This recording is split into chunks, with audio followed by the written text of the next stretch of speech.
السلام علیکم ناظرین، پروگرام اختلافی نوٹ میں آپ کے ساتھ میں ہوں مہرین سبتین. موجود ہے میرے ساتھ ڈاکٹر بابر اذان. ناظرین، وزیر اعظم نے کہا کہ پوری مدد کریں گے، پارلیمنٹ نے کہا کہ غیر جانبدار رہو. آج بات کریں گے، بتائیں گے یمن قرارداد کی اندرونی کہانی کیا ہے. وزیر دفاع آؤٹ، سمدھی ان، یہ کیسے؟ دکانیں پلازے 8 بجے بند کر دو، تاجروں کی حکومت تاجروں کو ہی پڑ گئی. یوم دستور کھلا تضاد، اس بارے میں آپ کو بتائیں گے. 12 اپریل اسمبلی میں 10 اپریل کیوں منائی گئی؟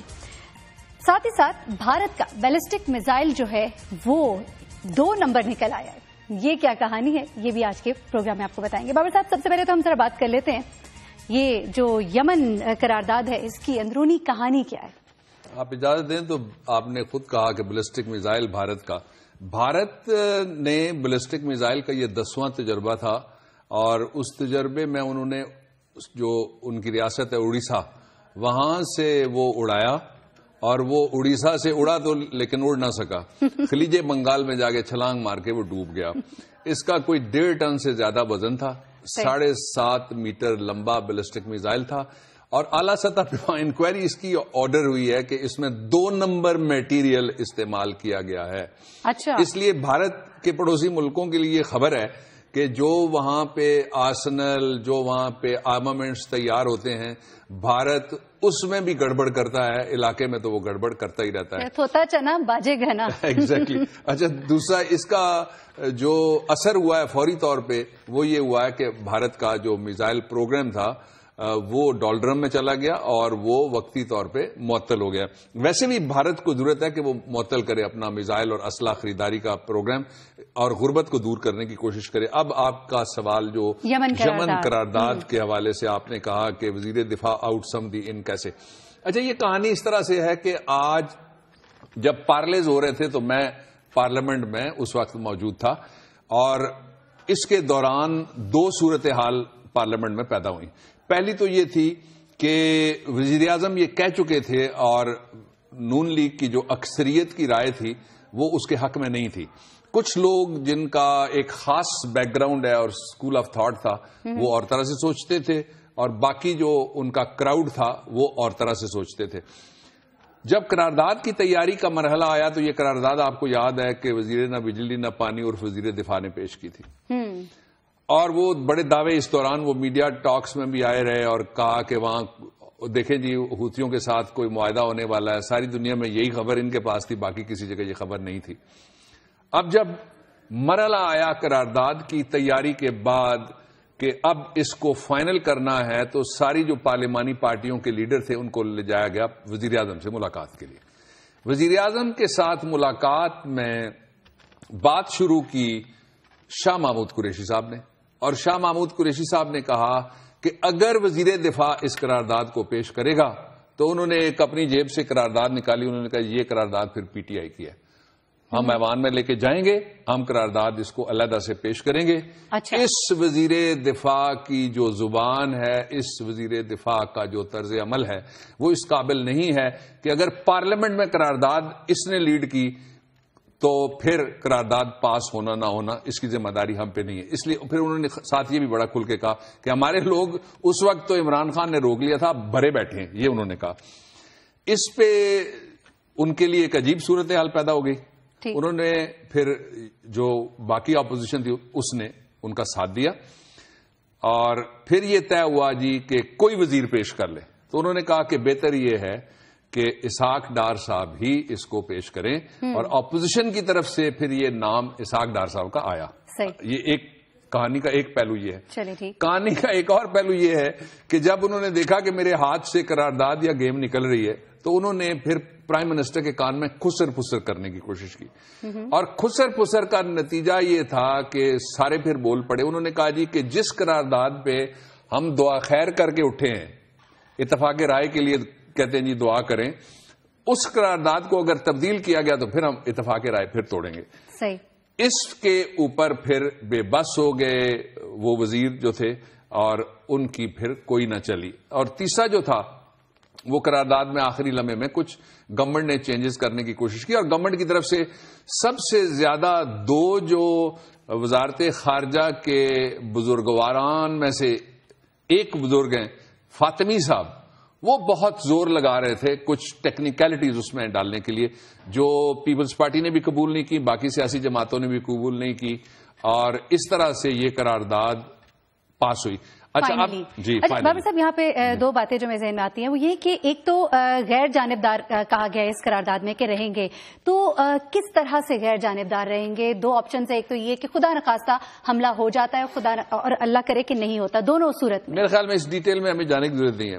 پہلا جو آپ نے ایک سوال اٹھایا تھا وہ بڑا امپورٹنٹ ہے. آپ نے کہا کہ وزیر اعظم نے یہ کہا اور پارلیمنٹ نے یہ کہہ دیا. بالکل. اگر کوئی سیاسی، یہ بڑا امپورٹنٹ سوال آپ نے اٹھایا، اگر کوئی سیاسی معاملہ ہوتا تو میں کہتا پھر کہ وزیر اعظم کو ہو گئی ہے شکست.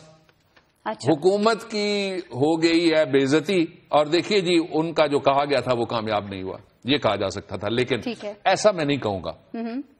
قومی معاملات میں کسی کی ذات کی بات نہیں ہوتی، یہ پاکستان کے مستقبل کی بات تھی. پاکستان کے اندر ایک اتفاق رائے کا ماحول سانحہ پشاور کے بعد پیدا ہوا ہے. وہ ماحول لے کے چلنا بہت ضروری ہے، اور اس ماحول کو لے کے چلنے کے ذریعے پارلیمنٹ کے اندر جو بھی ہوتا ہے، اس سے لوگ اتفاق بھی کریں گے، اختلاف بھی کیا جا سکتا ہے، لوگ اس کے فوائد بھی ڈھونڈیں گے، لوگ اس کے نقصانات بھی بتانے کی کوشش کریں گے، یہ اپنی جگہ. لیکن پارلیمنٹ نے یک زبان ہو کے جو مڈل ایسٹ کے اندر ایک کانفلکٹ ہے، اس میں پاکستان کوئی معمولی ریاست نہیں ہے کہ پاکستان کا جانا اس طرح نہیں ہے جس طرح کوئی وفد چلا گیا. پاکستان کا جانا اس طرح سے ہے کہ پاکستان ایک نیوکلیر ملک ہے، اور نیوکلیر ملک کا کسی مسلح کانفلکٹ میں جانا اس کے پھر کانسیکوینسز ہیں، اس کے پھر اپنے نتائج ہیں. اب آپ کا سوال، جی آپ کا سوال کہ اگر ایسا ہوا، سارے 12 نکات ہیں اس قرارداد کے، اور ان قرارداد کے 12 نکات میں ایک طرح سے روڈ میپ دے دیا گیا ہے کہ اگر یہ صورتحال ہو تو ہم کیا کریں گے. جی جو آپ نے سوال کیا. اب دوسرا جو زیادہ امپورٹنٹ بات یہ ہے کہ ہمیں سب کا احترام، اور جہاں ہمارے لیے مکہ شریف، مدینہ شریف، حرمین شریف ہے اور کوئی جگہ نہیں ہو سکتی، لیکن اس کے باوجود سب سے ضروری بات یہ ہے کہ پاکستان کے معروضی حالات، یعنی پاکستان جن حالات میں گھرا ہوا ہے، جن حالات میں پھنسا ہوا ہے، جن حالات میں کھڑا ہوا ہے، ان حالات کو دیکھ کے اس قرارداد کو یہ کہا جا سکتا ہے کہ پارلیمنٹ کے اندر سے ایک نیا راستہ نکلا ہے. پارلیمنٹ کے اندر سے آپ نے بات کی، وہ پارٹیز جو اس وقت پارلیمنٹ میں موجود تو نہیں ہے لیکن اپنی اہمیت رکھتی ہے، ان کی رائے کو بھی کسی پلیٹ فارم پہ ہونا چاہیے جہاں پہ ان کو بھی شامل کیا جائے. ان کی بھی ایک آواز ہے. وہ ظاہر ہے میڈیا پہ اپنا اختلافی نوٹ دیں گے، جو پارلیمنٹ کے اندر نہیں ہے اس کو پارلیمنٹ کے اندر نہیں لے جایا جا سکتا. اس کے لیے یہ بھی کیا جا سکتا ہے، ایک تجویز یہ ہو سکتی ہے کہ وزیر اعظم ان پارٹیز کو بلا لیں اور ان پارٹیز کو اس قرارداد کے اوپر بریف کریں، یا اپنے ایسے جو وزیر ہیں ان کے جو اس قرارداد کو سمجھتے ہوں، اسحاق ڈار ہو سکتے ہیں، چودھری نثار سیاسی معاملات میں بڑا تجربہ رکھتے ہیں، سمجھدار آدمی ہیں، ان کو بھی کہا جا سکتا ہے کہ آپ پولیٹیکل پارٹیز کو اس کے اوپر بریف کریں. اور میرا خیال یہ ہے کہ یہاں یہ بات چل پڑی ہے، ضرور کرنا چاہیے ان سٹیک ہولڈرز کو جو پارلیمنٹ کے باہر بیٹھے ہوئے ہیں لیکن ان کی اپنی ایک اوپینین ہے، ان سے بھی بات کرنی چاہیے. لیکن جو اصل ایشو تھا وہ یہ تھا کہ نواز شریف صاحب کو اس قرارداد سے ایک سبق سیکھنا ہے. اچھا، وہ کیا؟ جب آپ کہتے ہیں نا کہ پارلیمنٹ مضبوط ہے، تو پھر اس کی مضبوطی بیان دینے سے پہلے آپ کے ذہن میں رکھنی چاہیے تاکہ پھر وہ بیان قرارداد کی صورت میں واپس نہ لینا پڑے. صحیح، یہ ہے مورال آف دی اسٹوری. ٹھیک ہے. اچھا بابر صاحب، بس اسی سے جڑا ہوا OIC، یہ ایک اچھا رستہ اختیار کیا گیا اور ایک طرح سے بیلنس کیا گیا، ایسا ہے؟ OIC تو سو رہی ہے. OIC کہاں ہے، کدھر ہے OIC؟ لیکن سب کو لے لینا ایک جگہ پر. آرگنائزیشن آف اسلامک کنٹریز کوئی مذاق تھوڑا ہی ہے، وہ اس کا سربراہی اجلاس ہونا چاہیے تھا، ان کو کوئی ارجنٹ میٹنگ کال کرنی چاہیے تھی. ایک انگریزی کارٹون چھپا ہے اخبار میں بڑا اچھا کہ ایک ڈنڈے کے اوپر ایک کرتا لگا ہوا، اوپر کوا بیٹھا ہوا، اوپر لکھا ہوا ہے OIC. تو مجھے تو بڑی مایوسی ہوئی اور پورے عالم اسلام کو مایوسی ہوئی. آرگنائزیشن آف اسلامک کنٹری سے رابطہ تو العالم اسلامی آپ کو پتا ہے دوسری بڑی تنظیم ہے، آپ کو پتا ہے اس کے سیکرٹری جنرل صاحب اس پارلیمنٹ میں بیٹھتے ہیں، آپ کو پتا ہے ان کا تعلق سرکاری لیگ سے ہے. اچھا، بیان تک نہیں آیا. صحیح صحیح، سارے خاموش رہے. چلے صحیح. اچھا بابر صاحب، پارلیمنٹ کی ہم بات کر رہے ہیں تو پارلیمنٹ سے ہی آپ پارلیمنٹ جاتے ہیں، بیٹھتے ہیں، آپ بتائیے یہاں پر اس وقت جو ہے دو گھپلے سامنے آ گئے. ڈبل شاہ پارلیمنٹ میں بھی شامل پہنچ گئے. بلکہ اگر شوکت صدیقی صاحب جو جج ہیں اسلام آباد ہائی کورٹ کے، وہ ایک ٹھیکہ کینسل نہ کرتے تو ٹرپل شاہ ہو جانا تھا. اچھا، ہاں.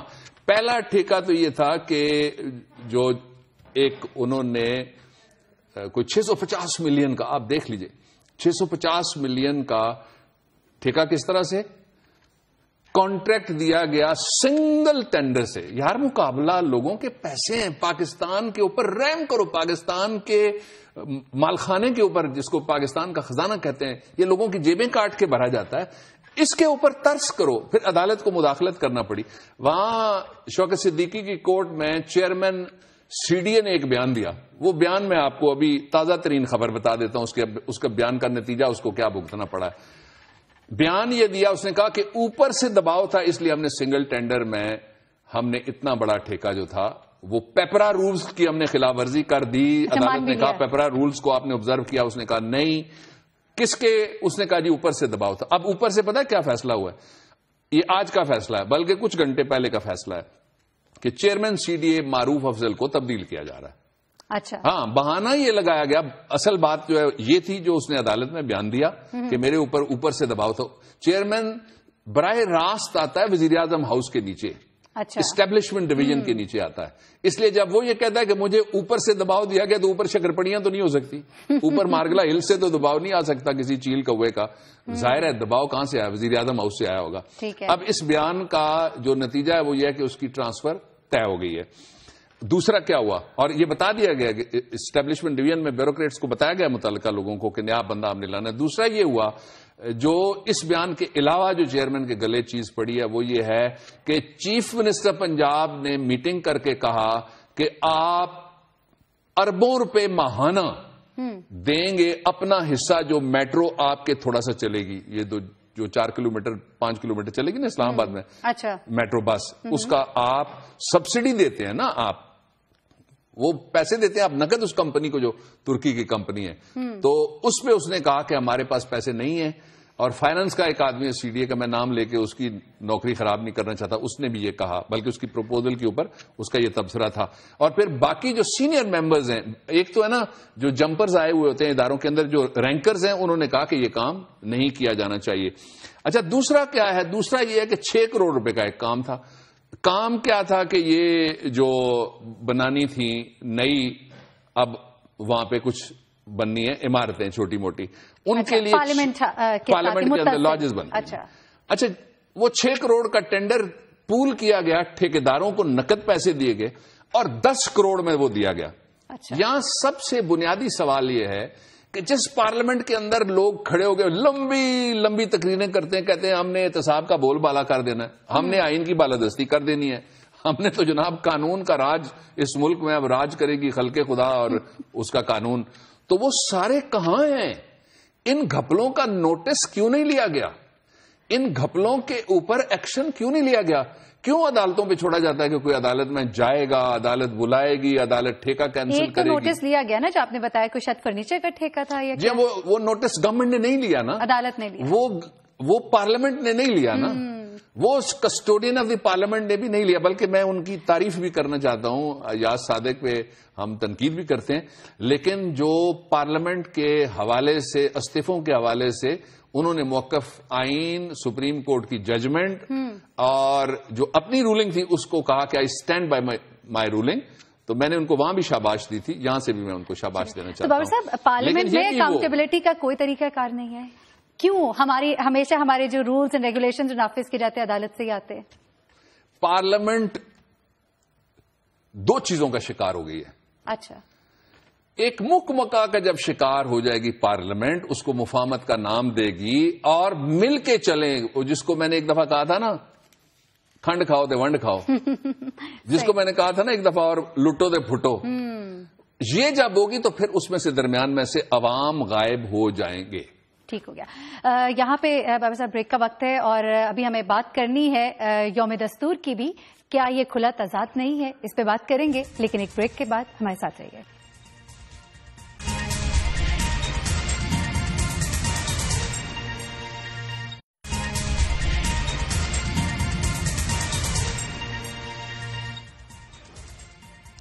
ویلکم بیک ناظرین. بات کریں گے کراچی میں جھگڑا ہوگا یہ الیکشن، لیکن ساتھ ہی ساتھ بابر صاحب بات کر لیتے ہیں یوم دستور کی بھی. بریک پہ جانے سے پہلے ہم نے کہا کھلا تضاد ہے، 12 اپریل تاریخ ہے، 10 اپریل کو منایا جا رہا ہے، کیا ہو رہا ہے یہ؟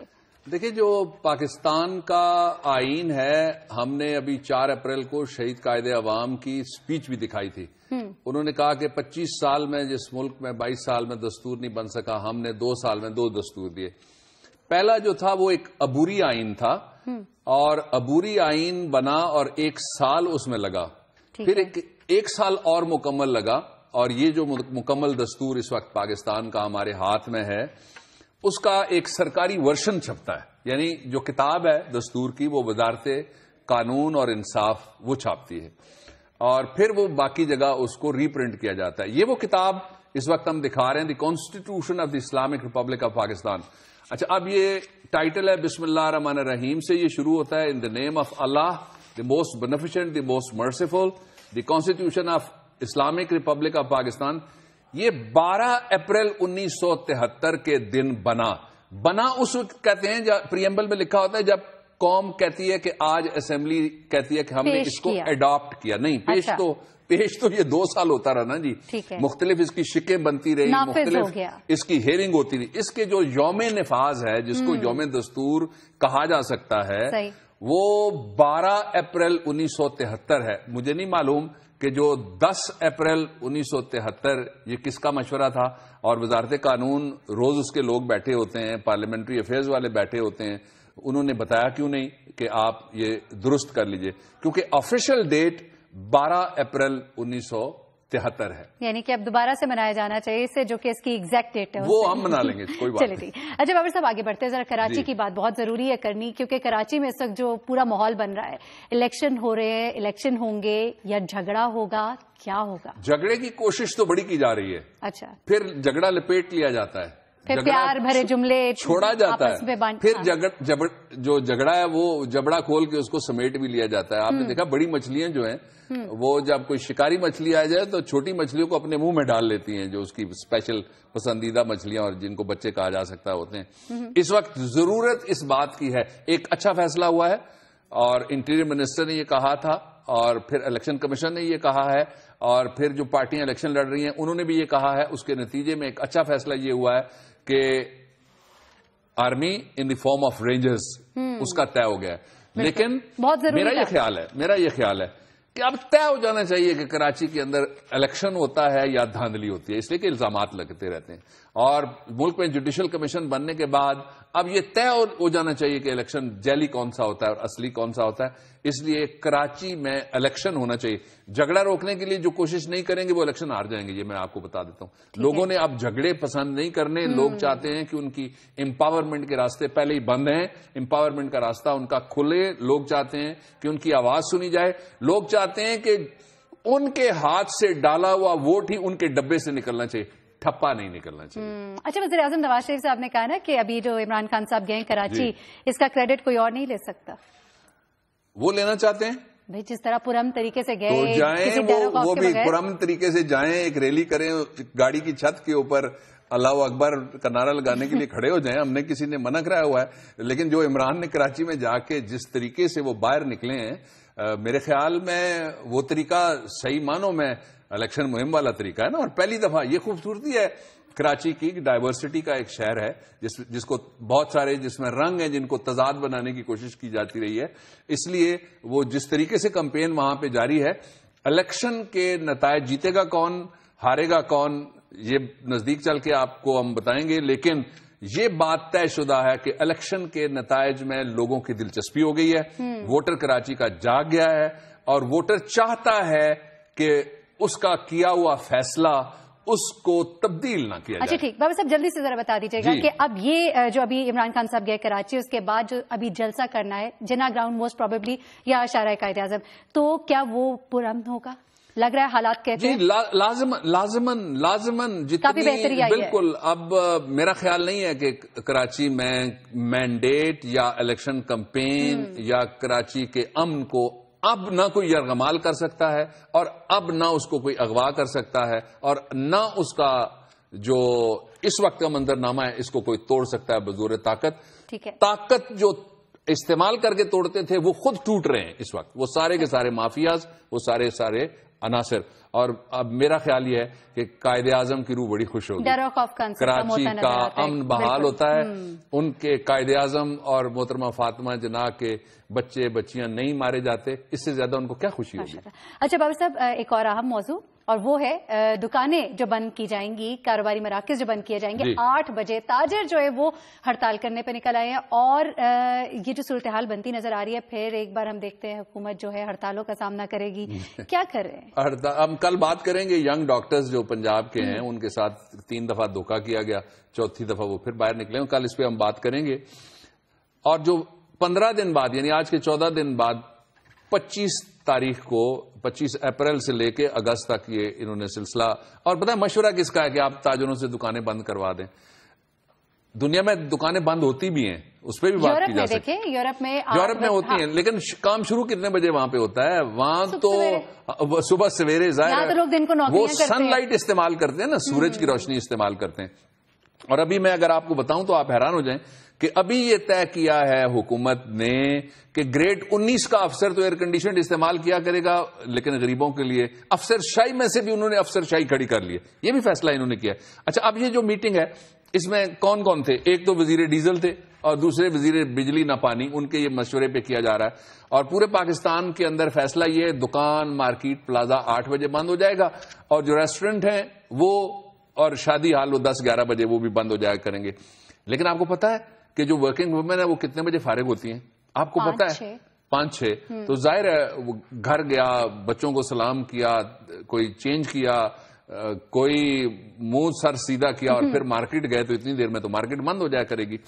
اس لیے آپ بجلی جو ہے وہ پیدا کرنے کی اور بجلی چوری روکنے کی اور بجلی کی لائنوں میں گڑبڑ کی اور بجلی کی کمپنیوں کی عیاشیوں کی, ان کی آپ کوئی اصلاح نہیں کر سکے.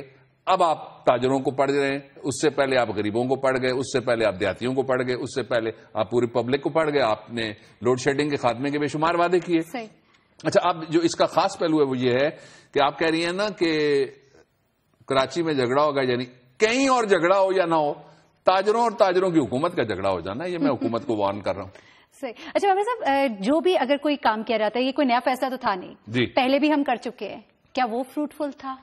اگر نہیں تھا تو پھر دوبارہ سے وہی چیز لے کر آنی, دوبارہ سے وہی ماحول کریٹ کرنا, وہیں واپس جانا, بار بار وہی سب کچھ. میں کہتا ہوں بڑے ایوانوں کے لیے جو علیحدہ سے آپ نے لائنیں بنائی ہوئی ہیں وہ آپ کیوں نہیں بند کرتے؟ ان کو کھڑا کریں نا لوگوں کے ساتھ. آپ کہتے ہیں گریڈ 19 سے بڑا افسر, اس کے لیے تو اے سی بڑا ضروری ہے, چھوٹے کے لیے دیکھیں نا آپ. میں وہ جو ہمیشہ کہتا ہوں, پھر مجھے آج کہنا پھر پڑ گیا آپ کے اس سوال کے جواب میں. پاکستان میں 2 نظام ہے, پاکستان میں 2 آئین ہے, پاکستان میں 2 طرح کی حکومتیں, 2 پاکستان, ایک غریبوں کا ایک امیروں کا. وہ ملازمت میں بھی ہے, وہ پارلیمنٹ کے اندر بھی ہے. اچھا, اب یہ جو آپ کہتے ہیں جی مارکیٹس اگر بند ہو جائیں گی, اسٹریٹ لائٹس تو دن کو جل رہی ہوتی ہیں اسلام آباد میں بھی اور لاہور کی سڑکوں پہ بھی, باقی چیزوں کا بھی سدباب کریں. لیکن ایک اور فریم آف مائنڈ وہ یہ ہے کہ اگر ہم اس طرح سے کریں, اپنے طور طریقے بدل لیں, تو یہ بھی کوئی برا آئیڈیا نہیں ہے اگر اس کو صحیح سے. بہت اچھی بات ہے, میں ایگری کرتا ہوں. عربی میں کہتے ہیں الناس علی دین ملوکہم, لوگ بادشاہوں کے طریقے پہ چلتے ہیں. بادشاہ سلامت کے گھر کی بجلی بند ہوگی جس دن, لوگ بڑی خوشی کے ساتھ لوڈ شیڈنگ کو قبول کر لیں گے. بادشاہ کمکموں میں اگر رہے گا, پھر عوام اور رعایا, ظاہر ہے یہ کوئی مڈل ایسٹ والی بادشاہ کی آپ بات کر رہے ہیں, تو کہیں اسلام آباد میں اور لائٹیں جلے نہ جلے, جو میٹرو کا روٹ ہے اس پہ ساری رات لائٹیں جلتی ہیں. ابھی تو وہاں پہ رواں دواں بھی نہیں ہوئی میٹرو بس. جی ہاں, تو وہاں جلتی ہیں نا جی. اور اس کا فائدہ سوائے اپنی نمائش کے, سوائے اپنے اشتہار کے, سوائے اپنی خوبصورتی کیا جی, جہاں باسی کوئی نہیں ہے وہاں خوبصورتی کیا ہے. جو روڈ ایسی بنائی گئی ہے جہاں پونے گھنٹے بعد ایک گاڑی آیا کرے گی, اور پاکستان کے لوگوں کا 40 ارب سے زیادہ وہاں پہ ڈبو دیا گیا. ایسی بنائی گئی جس میں لوگ مارے گئے, ایسی بنائی گئی جس کے پلر اوپر آ کے پبلک کے اوپر اور گاڑیوں کے اوپر آ کے گر رہے ہیں. اس لیے یہ جو فیصلہ ہے, مجھے تو نہیں لگتا کہ اس فیصلے پہ کوئی عمل درآمد. ایک دفعہ مشرف صاحب نے بھی لوگ بندوقیں دے کے بھیجنا شروع کر دیے تھے کہ جائیے جی ہم ڈاکیومنٹیشن آف اکانومی کرتے ہیں. یہ مجھے تو اس طرح کا فیصلہ لگتا ہے. چلیے صحیح, دیکھتے ہیں کیا ہوتا ہے, اس کا نتیجہ کیا نکلتا ہے. بابر صاحب ذرا ایک اور موضوع کی طرف پھر چلتے ہیں. لال مسجد ریڈ ماسک روس میں 90 سال کے بعد کھول دی گئی نمازیوں کے لیے. جی, یہ چچنیا کے علاقے کے ساتھ بالکل لگتا ہے, اور چچنیا کے جو مفتی اعظم ہیں ان کا مطالبہ تھا, چیچن مسلمانوں کا مطالبہ تھا, اور پیوٹن صاحب کا شکریہ. یہ ریڈ ماسک ہے جی روس کے اندر جو 1920 میں بند ہوئی تھی اور پہلی دفعہ ایک دن پہلے اس کے اندر دوبارہ نماز ادا کی گئی ہے. اس کو ایک دفعہ ریسٹورنٹ بنانے کی بھی بڑی کوشش کی گئی تھی, لیکن جو روس کے اندر ٹالرنٹ سوسائٹی بھی ہے اور ان کی پاپولیشن بھی بڑی ٹالرنٹ ہے, مسلمان وہاں اکثریت میں نہیں ہے, بہت چھوٹی اقلیت ہیں. اس ریجن میں مسلمانوں کا اچھا خاصا اثر و رسوخ ہے, لیکن جس ریجن میں یہ مسجد ہے وہ تھوڑا سا ہٹ کے ہے. شکریہ ہماری طرف سے کہ ہم سب یہ سبق سیکھیں کہ کس طریقے سے لوگ عبادت گاہوں کا اگر احترام کرنا چاہیں اور جو بہت ضروری ہے تو کس طرح سے احترام کیا جا سکتا ہے. یعنی کہ بابر صاحب ہم کہہ سکتے ہیں روس میں اس وقت اسلام جو ہے وہ پھیل رہا ہے, پھل رہا ہے, پھول رہا ہے.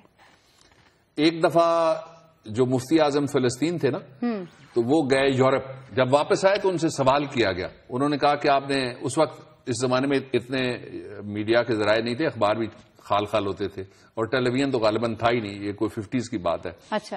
ان سے سوال کیا گیا, کہا گیا کہ آپ یورپ میں گئے تو آپ نے اسلام دیکھا. انہوں نے کہا کہ میں نے ہر طرف اسلام دیکھا, مسلمان بڑے کم تھے. جب میں واپس آیا تو ہر طرف میں نے مسلمان دیکھے, اسلام بڑا کم تھا.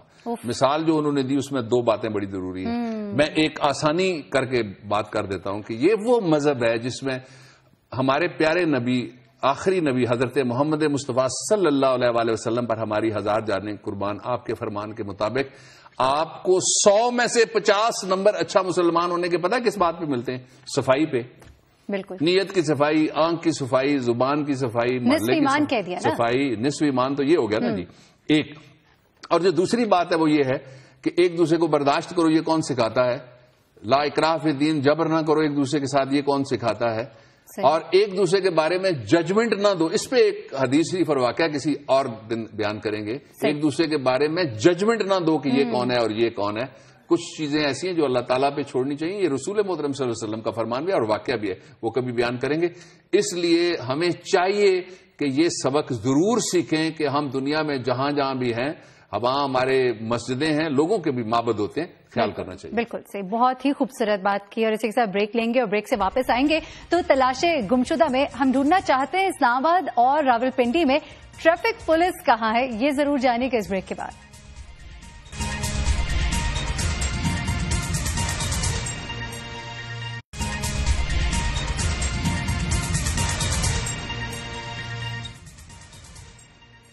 ویلکم بیک ناظرین. بات کریں گے ہم تلاش گمشدہ میں ہماری ٹریفک پولیس کہاں ہے اسلام آباد اور راولپنڈی میں, لیکن اس سے پہلے ذرا ذکر کر لیتے ہیں بابر صاحب, ہمارے ادھر یہاں دو جہاز جو ہیں وہ ٹکراتے رہ گئے. وہ بھی ٹریفک ہی ہے. اچھا, وہ ایئر ٹریفک ہے, زمین کی ٹریفک کی بات میں.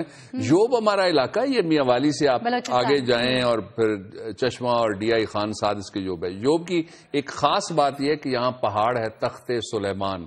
کہا جاتا ہے کہ یہ حضرت سلیمان علیہ السلام کا وہاں پہ تخت ہے. یہ ایشو اس طرح سے ہوا کہ یہ سنڈے کی صبح کی بات ہے.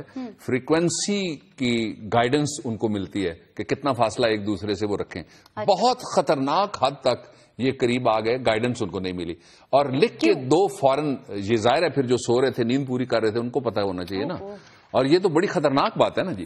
اور پھر یہ ہوا کہ وہاں یہ جو دونوں تھے, ایک ایشین ایئر لائنز تھی, سنگاپور ایئر لائن, اور ایک کویت ایئر لائن کا طیارہ تھا. سنگاپور ایئر لائن اسلام آباد آ رہی تھی اور جو کویت والا تھا وہ لندن جا رہا تھا. اور یہ اس قدر قریب آئے کہ ایک دوسرے کے اوپر نیچے آ گئے. یہ اللہ تعالیٰ نے سینکڑوں مسافروں کی جانیں بچا دی, شکر ہے. اور جاگو بھائی, اس پر کوئی تحقیق بھی ہوئی؟ جاگو سب اداروں کو میں کہنا چاہتا ہوں, میرے اپنے ادارے ہیں اس لیے ہم ان کو برباد نہیں کرنا چاہتے, ورنہ اس پہ اور بات کی جا سکتی تھی جو زیادہ پھر خطرناک ہو جاتی ہے. ٹھیک ہے. اچھا بابر صاحب, ہم بات کرتے ہیں ذرا ہمارے ٹریفک پولیس کی. آپ ٹریفک پولیس کی بات کریں گے, لیکن ساتھ ہی ساتھ ہمارے عوام کی آواز. بالکل ٹھیک ہے جی. جیسے آپ ٹریفک پولیس کو آپ معاف کرنا چاہیں تو کر دیں. نہیں, ان کو وہ بیچ ہی میں آئیں گے. چلیں کر لیں جی. اچھا جی, یہ محمد احمد صاحب ہیں جی, انہوں نے ہمیں ٹویٹ کیا ہے. یہ کہتے ہیں requesting to you to do a show on what has happened with the retired P T C L employees. یہ کہتے ہیں کہ پی ٹی سی ایل کے جو پینشنرز ہیں ان کے ساتھ کیا ہوا, اس پہ شو کریں. The scale promotion and pension issues. Thanks. یہ کریں گے کبھی. دوسرا ہے منظور احمد، کہتے ہیں سر ہماری کچی آبادی کے لوگ بہت غریب ہیں، ہماری آواز میاں صاحب تک پہنچا دیں، مسلم کالونی ہارون آباد. یہ چھوٹے میاں صاحب ہی ہوں گے میرے خیال میں، تو چھوٹے میاں صاحب یہ سن لیجئے، ہارون آباد کی طرف ذرا توجہ آپ کی چاہیے فوراً. اور کچی آبادی ہے، ان سے کچا وعدہ نہیں کیجیے گا. امتیاز گل صاحب ہیں، یہ انہوں نے لکھا ہے کہ C T scan at Bolan medical Quetta out of order, tens of millions being spent on the exterior. وہ کہتے ہیں کہ باہر سرخی پاؤڈر لگایا جا رہا ہے، اندر جو سی ٹی اسکین کی مشین ہے، اور یہاں زیادہ بولان میڈیکل کمپلیکس کا میں نے دورہ کیا ہوا جی، یہاں زیادہ خواتین اور بچے آتے ہیں اور انہی کے ایشوز ہوتے ہیں. اس لیے چیف منسٹر آپ تو جاگتے رہتے ہیں، ذرا جاگ کے بولان میڈیکل سینٹر تک چلے جائیے، سی ٹی اسکین کی مشین نہیں لے کے دے دیجیے گا، جمہوریت مضبوط ہو جائے گی. اعجاز احمد صاحب ہیں، یہ کہتے ہیں thank you for considering Sheikhupura قلعہ tweet, salute from South Africa. دنیا کا شکریہ ادا کیا اور کہا کہ where I live but my heart lives in Sheikhupura. یہ کہتے ہیں کہ میں رہتا تو ساؤتھ افریقہ میں ہوں، دل دھڑکتا ہے شیخو پورہ. شیخو پورہ زندہ باد جی. چودھری کامران سرور صاحب ہیں، کہتے ہیں کہ یہ برج انہوں نے تصویریں ہمیں بھیجی ہیں، تصویر دکھائیے جی، پاک پٹن سے منچنا باد کے لیے 7 سال سے ابھی تک نہیں بنا. اس کی تصویر ذرا دکھائیے.